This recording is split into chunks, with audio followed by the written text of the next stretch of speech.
Well, it's interesting. So let me build on trust. So it seems like trust is a big topic here. So if we have trust, let's define what trust means to you and what it means to all of us. So for me, when you start about trust, you need to get clarity and you need to get, transparency.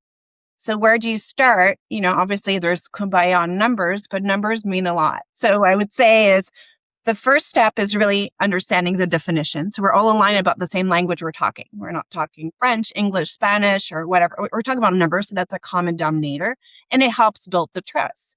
So then you could talk about your commitment, your opportunity, your pipeline. You're talking about the same thing. So you have line of sight, you have your North Star, and that helps build trust.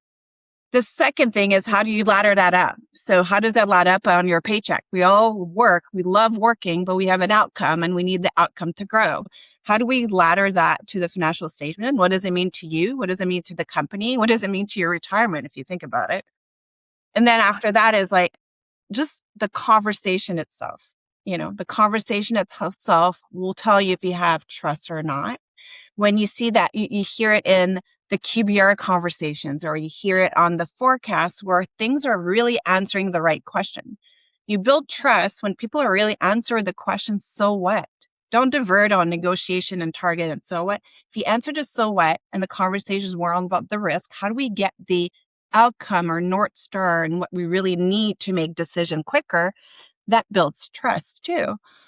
And when this is all in place, we don't debate anymore. You'll go into the forecast call and it's not going to be a negotiation call like between finance and go to market and HR, but everything will be aligned and we remove the noise and then there'll be a signal. And then it comes back that if you miss your target, we'll all know why. So it comes back to trust, but from a finance lens, it's getting clarity and transparency. And let's start with a common language. I like that. And before I want Raven to comment, I have a question. And it's because I've seen this blow up a couple of times where leaders with good intention go too far with transparency, especially when an org is going through some change management and there's some toxic culture or things like that. There's a lot in flux and they feel like they want to communicate and be honest. And then they give people things that they don't have the experience to contextualize, and they do more harm than good. So how much is the right level of transparency from your perspective? Mine? Yes, you. Raven? Yeah. Yeah, sorry.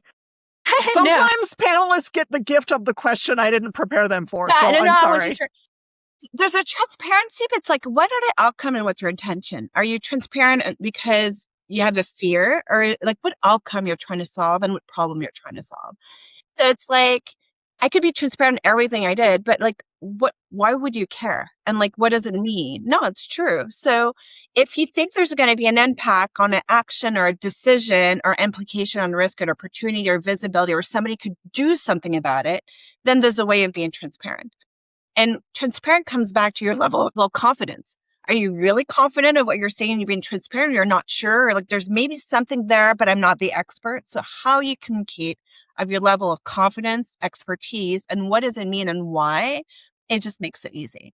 So there's always that range of like, be a team player first, put the culture first, put the company first, but don't put like necessarily you in the center. So just check with yourself first and see what are you trying to get as an outcome. And I think that helps.